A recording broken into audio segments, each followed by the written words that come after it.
ये कौन सा अंदाज है अम्मा? अच्छी भली मेरी जिंदगी गुजर रही है, इर्तिजा बिला वजह इंटरफेयर करके कुछ प्रॉब्लम्स क्रिएट करना चाह रहे हैं। अब देखिएगा मेरी और सफीर की लड़ाई उन्हीं की वजह से होगी। अरे खुदा ना करे बेटा, भला इर्तिजा ऐसा क्यों चाहेगा? भाई वो तो सिर्फ ये चाहता है कि तुम अपने शौहर के साथ उसके घर में हंसी खुशी रहो और बस। तो जब वीजा मिलेगा तभी तो मैं वहां जाऊंगी ना। भाई अब इन मामलात का तो मुझे इतना पता है नहीं, मगर इन तीनों का ख्याल ये है कि अब तक तुम्हारा वीजा आ जाना चाहिए था। सच बताओ सबा, सफीर तुम्हें बुलाना चाहता है ना? अम्मा आप किस तरह की बातें कर रही हैं? आप तो ऐसा लग रहा है जैसे इर्तिजा बोल रहे हैं। अरे नहीं नहीं बेटे, मेरा ये मतलब हरगिज नहीं था। मैं तो अपने दिल की तसल्ली के लिए तुमसे मालूम करना चाह रही हूँ। अच्छा चलो, मैं समझाऊंगी इर्तिजा को, ठीक है? अम्मा देखिए, सफीर बहुत अच्छे हैं, वो मेरा बहुत ख्याल रखते हैं, मुझसे बहुत मोहब्बत करते हैं। इर्तिजा की सोच और तसव्वुर से कहीं ज्यादा। अल्लाह तुम दोनों को हमेशा खुश रखे बेटा। हमारी तो दुआ यही है कि तुम अपने शौहर के घर में हमेशा सुखी रहो मेरी जान, और क्या।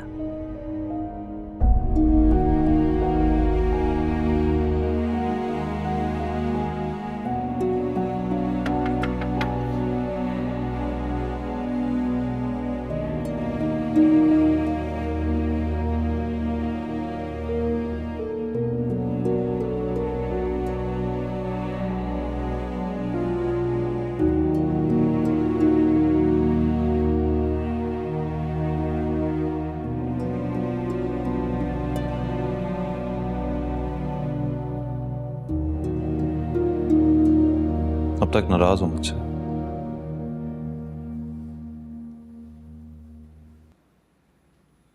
मैं तुमसे बहुत प्यार करता हूं सबा, तुम्हारी हक तलफी होते हुए नहीं देख सकता। मेरी कोई हक तलफी नहीं हुई। सफीर आपके तसव्वुर से कहीं ज्यादा अच्छा, मेरी बहुत परवाह करते हैं। अल्लाह करे वो तुम्हारे साथ हमेशा अच्छा रहे, हमेशा तुमसे मोहब्बत करे। मगर सबा, शादी के बाद लड़कियां अपने शौहर के साथ रहती भी अच्छी लगती हैं। अगर तुम पहले जैसी सबा होती अपना हक छीनने वाली, तो शायद मुझे तुम्हारी कभी परवाह नहीं होती। तुम बहुत बदल गई हो सबा, तुम इतनी खामोश और चुपचाप हो गई हो। मुझे लगता है अगर कोई तुम्हारे साथ ज्यादती करे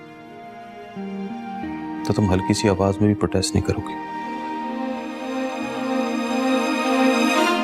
मैं किस बात की प्रोटेस्ट करूं? सफीर के पास नेशनैलिटी है, वो वहां का मालिक नहीं है कि जो चाहे करे। मेरी आपसे एक रिक्वेस्ट है, प्लीज इस मामले को ज्यादा इग्नाइट ना करें। मेरी अच्छी भली जिंदगी गुजर रही है, उसमें मुश्किलात पैदा ना करें।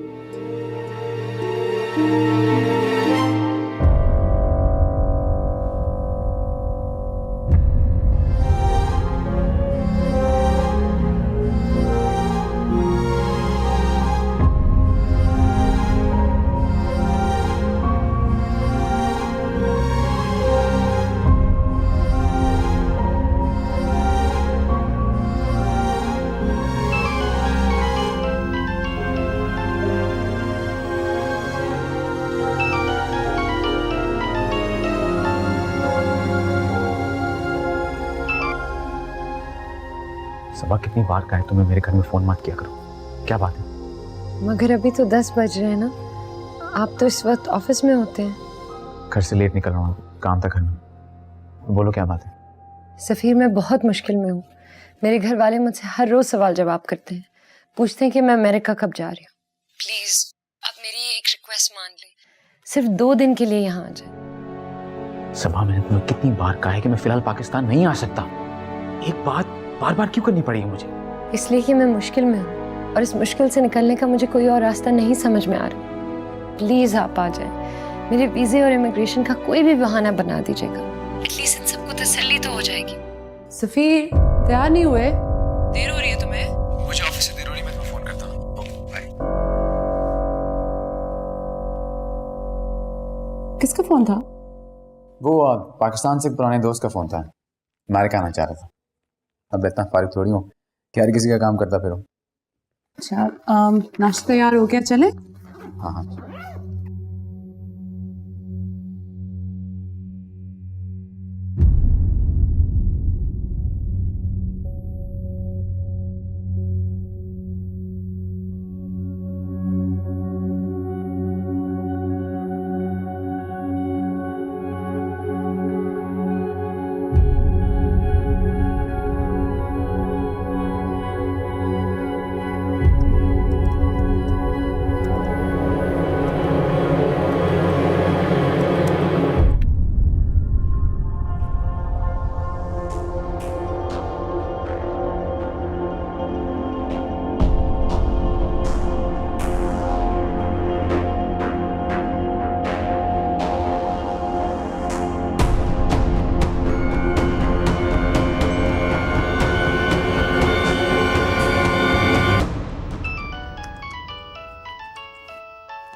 हेलो।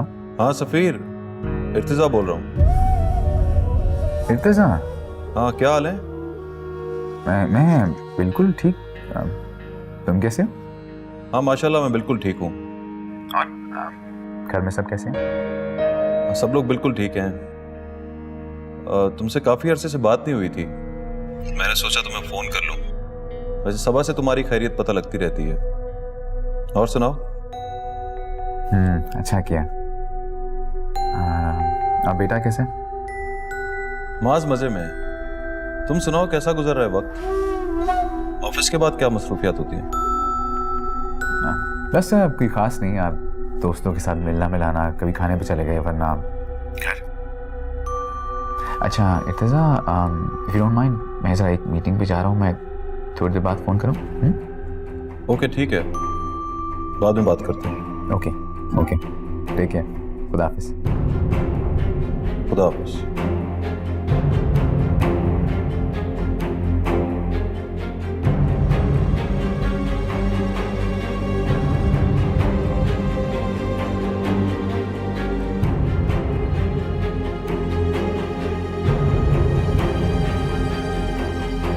आज मैंने 2 महीने बाद सफ़ीर से बात की।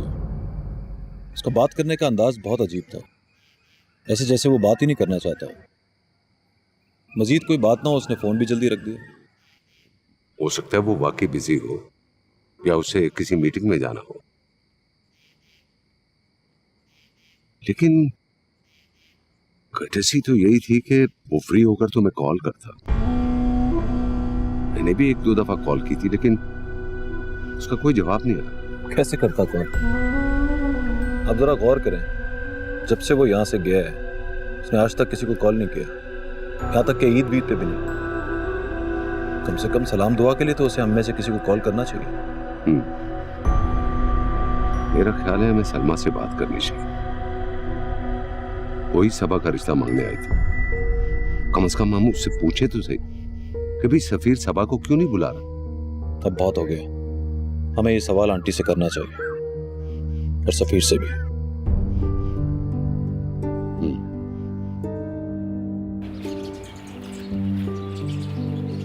सलमा आंटी, सबा की शादी को 1.5 साल हो गया है। मुझे समझ में नहीं आ रहा कि सफीर अपने पास इसे बुला क्यों नहीं रहा। इर्तिज़ा,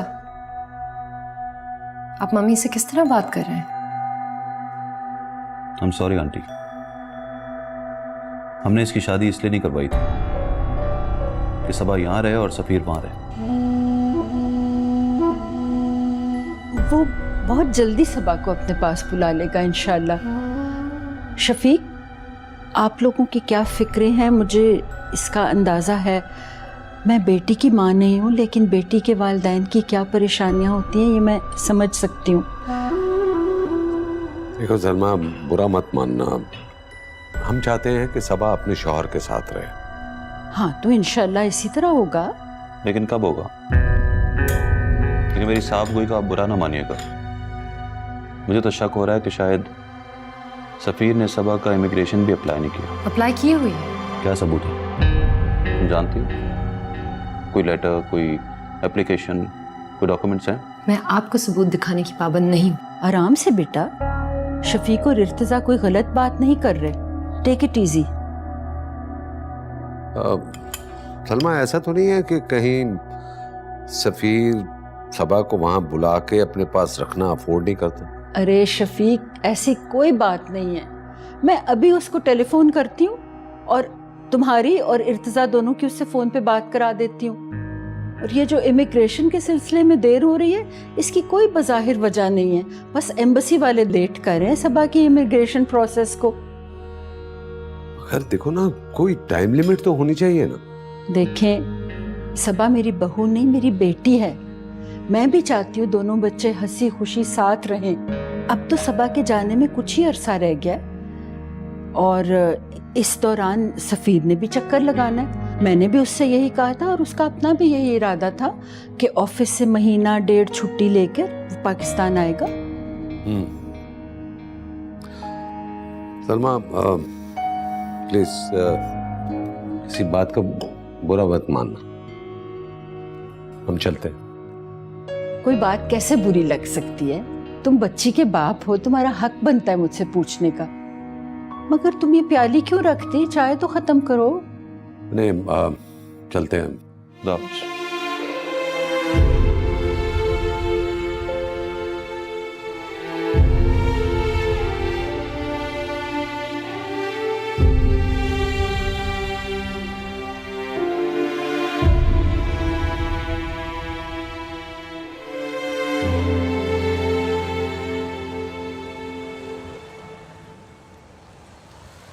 अंकल, आप फिक्र ना करें, सब कुछ ठीक हो जाएगा। अल्लाह सब कुछ बेहतर करेगा।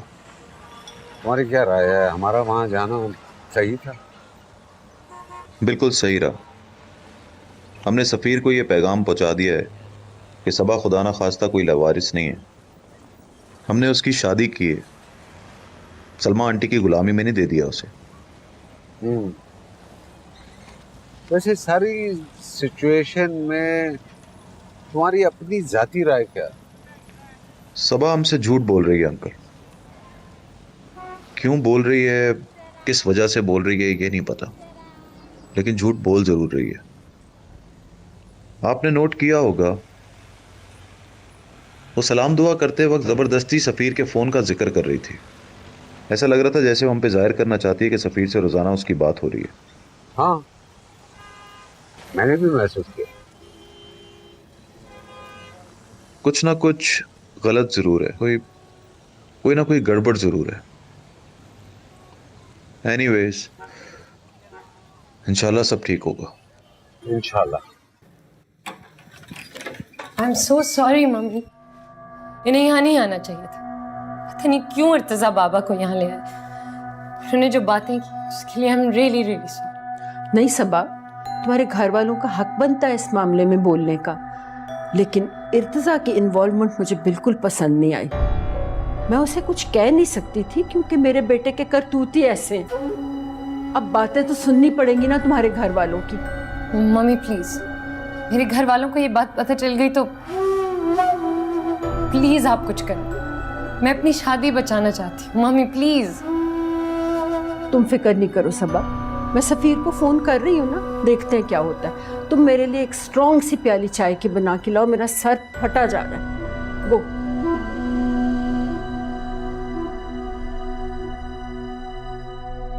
सफ़ीर, मैं तुम्हें सिर्फ धमकी नहीं दे रही। इस दफ़ा अगर तुम पाकिस्तान ना आए, मैं ख़त्म कर लूँगी खुद को।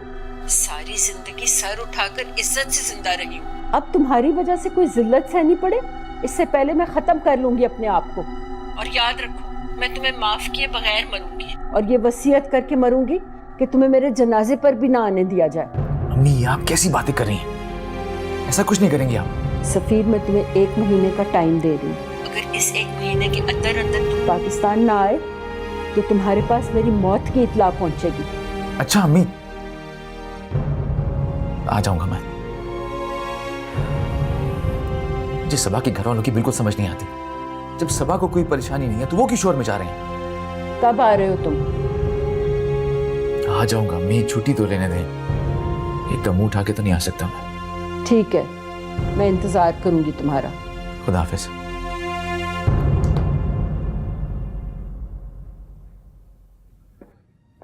अस्सलाम वालेकुम अम्मा।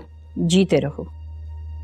सबा का फोन आया था, तुम दोनों कल उसके घर गए थे? जी अम्मा। क्या जरूरत थी जाने की बेटा, ससुराल का मामला है। सलमा ने तुम्हारी बाजपुर्स का बुरा मना लिया हो। सबा बहुत नाराज मालूम हो रही थी। उन्होंने दादो से नाराज, हमने कोई गलत बात तो नहीं की। लेकिन बेटा तुम लोगों को जाने से पहले मुझसे और मलिहा से मशवरा तो कर लेना चाहिए था। ऐसा ही था तो मलिहा चली जाती तुम लोगों के साथ, मुनासिब अल्फाज में संभल कर बात कर लेती उन लोगों से। अम्मा हमने भी मुनासिब अल्फाज में बात की है, खुदा ना खास्ता कोई लड़ाई झगड़ा नहीं किया। मगर मशवरा कर लेने में क्या हर्ज था। दादो लिहाज और मुरब्बत एक हद तक ही अच्छा लगता है। जहाँ जरूरत हो वहाँ बंदे को अग्रेसिव भी हो जाना चाहिए।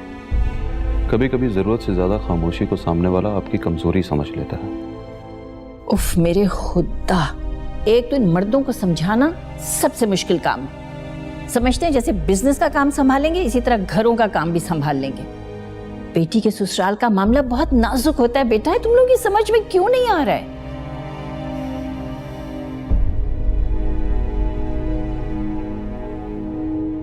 मुझे तो शक हो रहा है कि उसके पास वहां की नेशनैलिटी ही नहीं है, या फिर उसने सबा की इमिग्रेशन के लिए अप्लाई नहीं किया।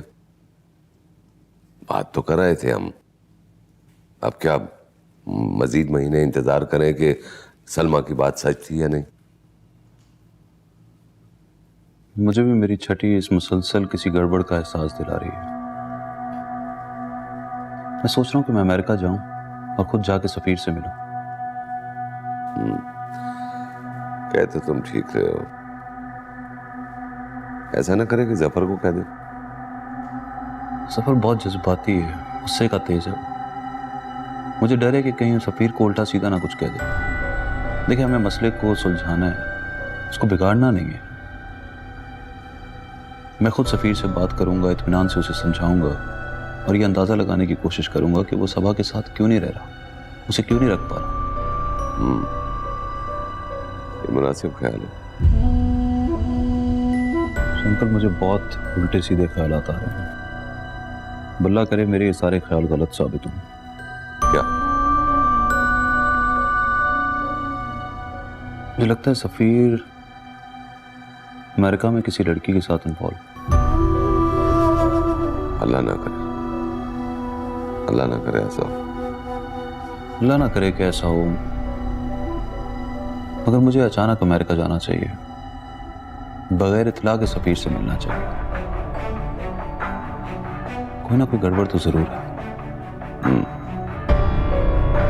कब जाने चाह रहे? एनी टाइम, जितना जल्दी हो सके।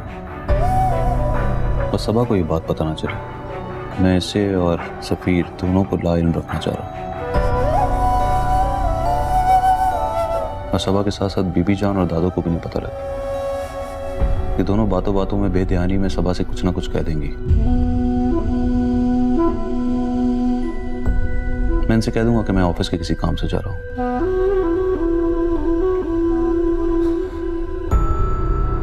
डोंट वरी, ठीक होगा सब इंशाल्लाह।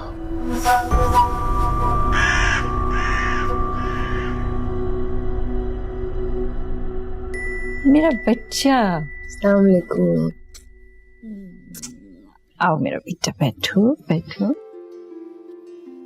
तो क्या खबरें हैं? सफीर आ रहे हैं अम्मा। वाकई में? कब? ऑफिस में एप्लीकेशन दे दी उन्होंने, अगले महीने तक आ जाएंगे। ये तो तुमने बहुत खुशी की खबर सुनाई है मुझे। हाँ, मम्मी भी बहुत खुश हैं आज। अरे मुझे एक तो बात ये बताओ बेटा कि तुम्हारे भी जाने का कुछ बंदोबस्त हुआ है या नहीं हुआ अभी तक? सफीर आ जाए फिर मैं उनसे बात करूंगा। अच्छा अम्मा, घर पे कोई नजर नहीं आ रहा, कहाँ हैं सब लोग? शफीक तो आने वाला होगा अभी थोड़ी देर में, और इर्तिजा तो है नहीं यहाँ पर। कहाँ गए हैं? कल ही गया बेटा बिजनेस ट्रिप से।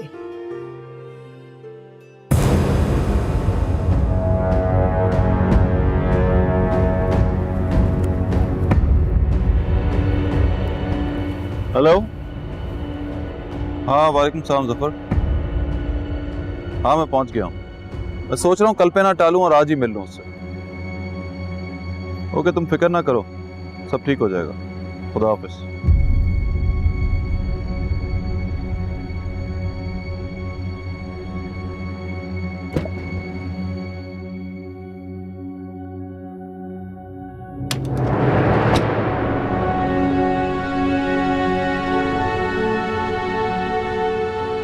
आई एम रियली सॉरी इर्तिजा, मुझे पहले पता होता तो मैं अपने बाहर जाने का प्लान आगे करा लेता किसी तरह से। अच्छा हाँ, एक ऑफिशियल ट्रिप से जाना पड़ा मुझे लंदन। वापसी कब है तुम्हारी? कोई 20 से 25 दिन तो कम से कम लग ही जाएंगे। और फिर मुझे यहाँ से वापस अमेरिका भी नहीं जाना, कराची जाऊँगा यहाँ से। शायद इस बार हमारी मुलाकात ना हो पाए, लेकिन पाकिस्तान आके हम जरूर मिलेंगे। हाँ अब कराची में ही मिलेंगे। Okay okay bye.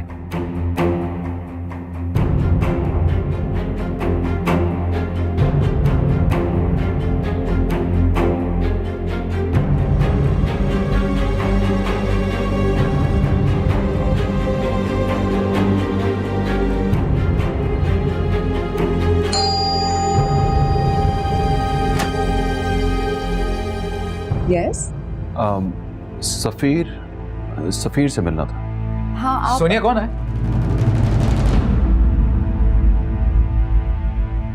इर्तिजा तुम आओ आओ अंदर आओ।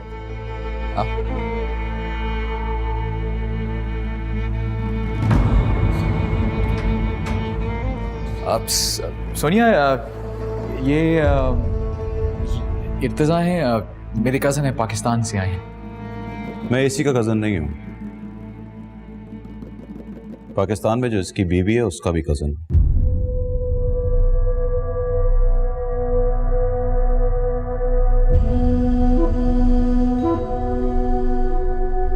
ये कौन है? हेलो।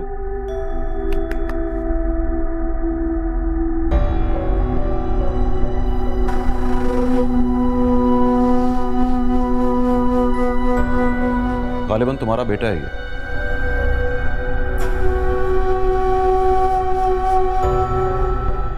क्यूट है।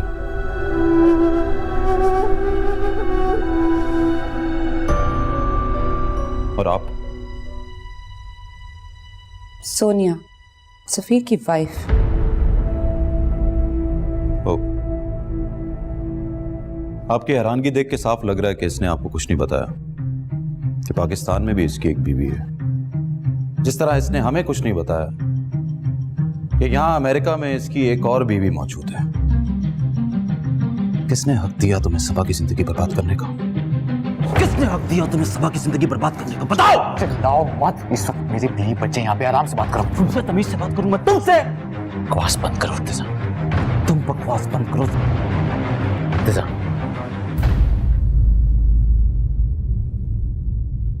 तुमने और तुम्हारी माँ ने मेरी माँ को बीच में मत। क्यों ना लाओ बीच में? किस तरह खेला तुमने सबा की जिंदगी से? जानती हो तुम जी करता मैं तुम्हारी जान ले लूं। मैंने किसी के साथ कोई खेल नहीं खेला। उसे पहले दिन से मेरी शादी के बारे में पता था। झूठ मत ये बोलो। भी पता था कि मेरे यहाँ पे 2 बच्चे भी हैं। आज तक जानती हो ये बात? यकीन आना मेरे पे। यकीन नहीं आता तो जाओ सबा से जाके पूछो क्यों वो मेरे साथ रिश्ता कायम रखना चाहती है। ये रिश्ता तो पहले दिन से ही मेरे लिए बोझ था। अरे मैं तो पहले दिन ही तलाक देना चाहता था उसको, बल्कि आज भी तलाक देना चाहता हूं उसको। लेकिन जब भी मैं तलाक की बात करता हूं, मिन्नत से माजत करती है मेरी, हाथ जोड़ती है मेरे आगे कि मुझे तलाक मत देना। आखिर क्यों वो ये रिश्ता कायम रखना चाहती है? ये सवाल तुम मुझसे कर रहे हो ना, ये सवाल तुम्हें मुझसे करने की जरूरत नहीं है। ये सवाल तुम्हें सबा से जाके करने की जरूरत है। मेरे साथ रिश्ता क्यों रखना चाहती है? क्यों ऐसे इंसान के साथ वो रिश्ता निभाना चाहती है जो ना उसका कभी था, ना है और ना कभी हो सकेगा?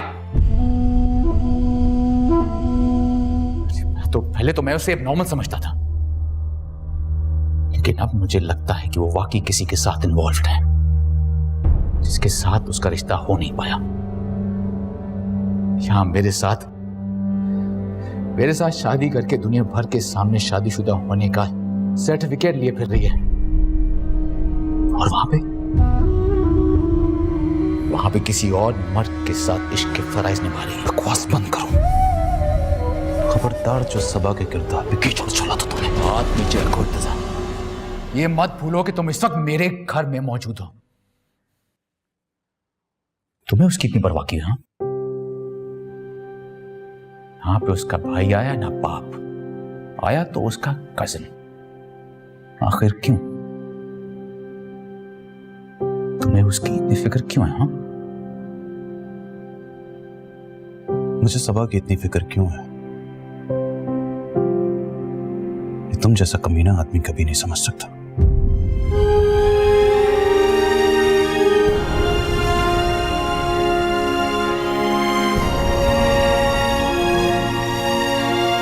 सॉरी।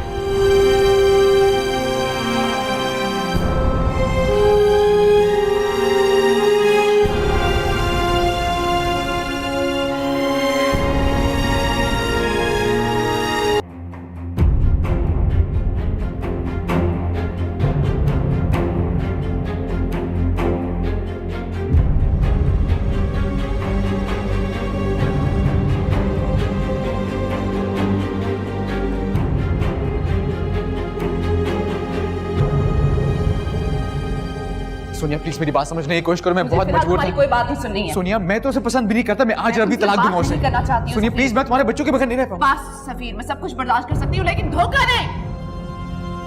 सोनिया प्लीज।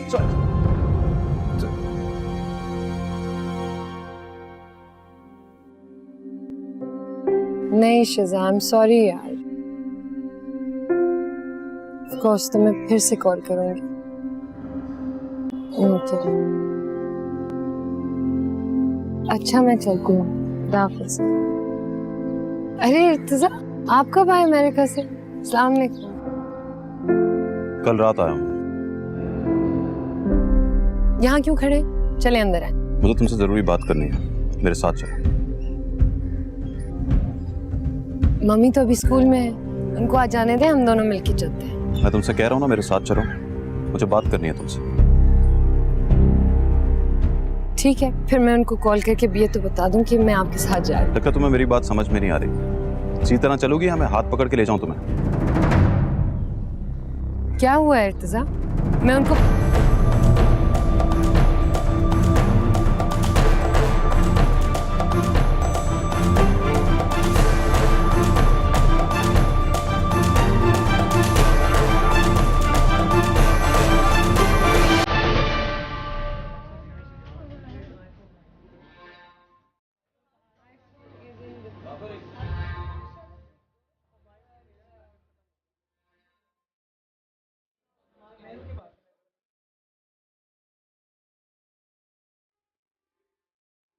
मुझे आप यहाँ क्यों लाए?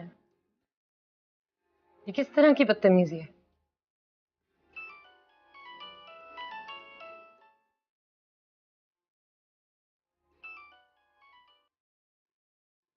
हेलो जी, सबा मेरे साथ है, तो आपसे बात नहीं कर सकती। तो बेहतर होगा कि आप भी उसे कॉल ना करें। हम सब घर वाले आपस में बात कर लें, फिर आपसे बात होगी। खुदा हाफिज़।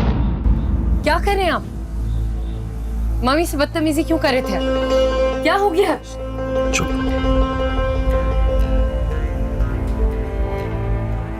सफीर का बच्चा बहुत प्यारा है।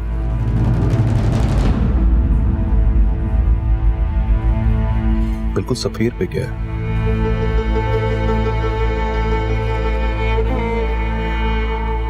इतनी बातें थी सफीर से करने के लिए, बच्चों का नाम पूछना भूल गया। तुम्हें तो पता होगा ना, बताओ मुझे।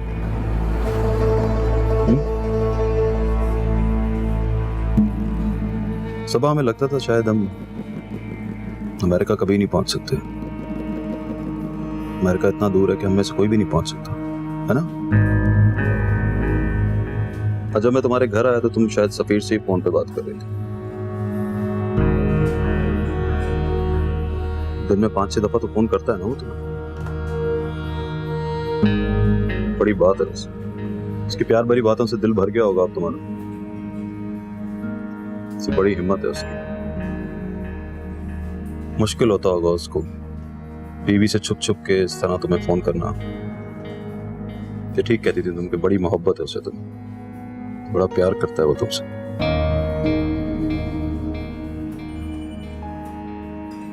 बीवी के खौफ के बावजूद वो तुम्हें फोन करता, कमाल है। रात 11 बजे घर पहुंचा था मैं। अंकल को सफीर के बच्चों और शादी की खुशखबरी सुनाई मैंने। खुशखबरी सुन के वो रो पड़े। अभी तो ये खुशखबरी मैंने दादू और बीबी जान को नहीं दी। मेरे ख्याल से वो तो बहुत ही खुश हुए। खुशी के मारे उनके दिल की धड़कनें रुक जाएंगी। अभी तो मेरे साथ जाओगी ना तो चल के उनको ये खुशखबरी दे देना, खुद सुनाना। मैं घर नहीं जाऊंगी, प्लीज मुझे घर नहीं जाना। कैसे नहीं जाओगे? घर जाओ ना, खुद उनको खुशखबरी सुनाओ और फिर देखो तमाशा।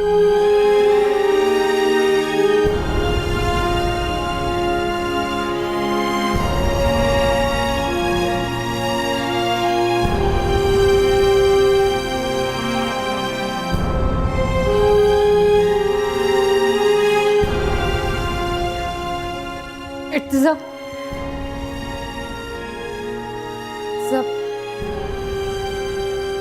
प्लीज मैं इन सबका सामना नहीं कर पाऊंगी।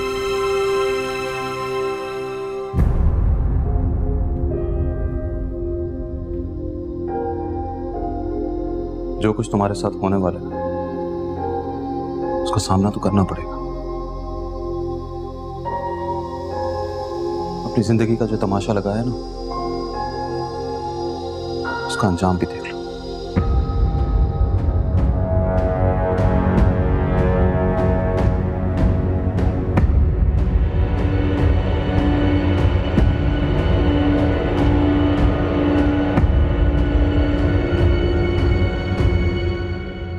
उफ मेरे खुदा,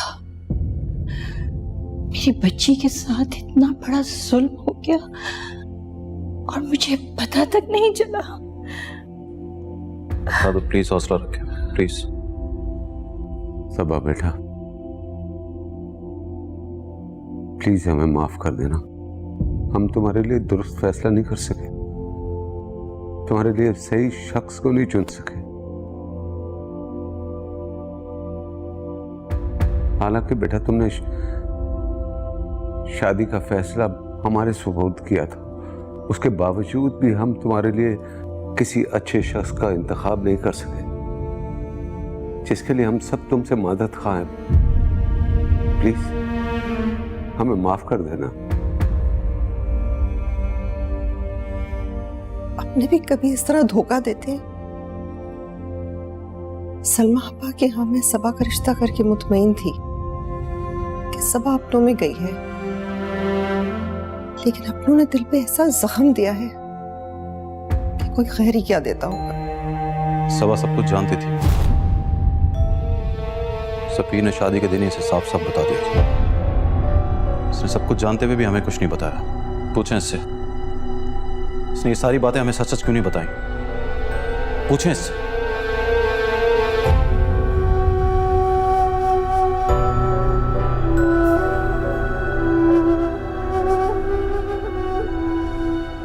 मेरी शादी सफीर से हो चुकी थी।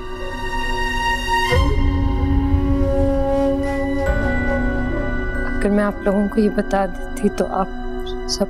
तो क्या क्या होता? हमें बहुत दुख होता। क्या खूब जवाब है। तुम समझती क्या थी? ये बातें सारी जिंदगी छुपी रहती। बोलो। सबा को मत डांटो इर्तिजा। तो मैं क्या करूं दादू? पूछें इससे, इसने किया क्या हमारे साथ? तुम समझती क्या हो अपने आप को?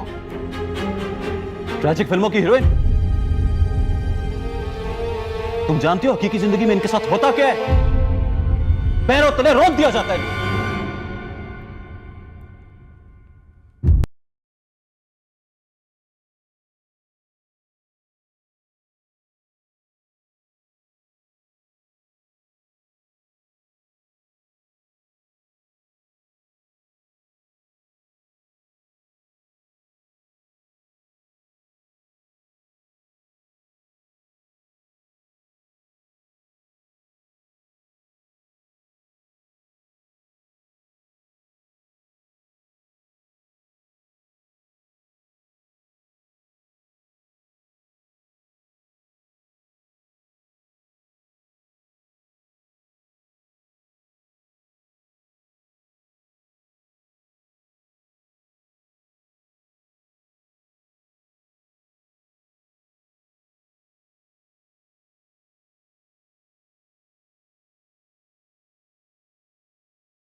हमारी इज्जत भी खराब कर दी। सबा बेटा, इर्तिजा की टोन बेशक हार्ड है, मगर बात वो बिल्कुल ठीक कह रहा है। क्यों तुम सफीर के आगे खुद को इस तरह बेइज्जत करती रही? ये तो कुर्बानी देने गई थी ना, ताकि हमें दुख ना हो।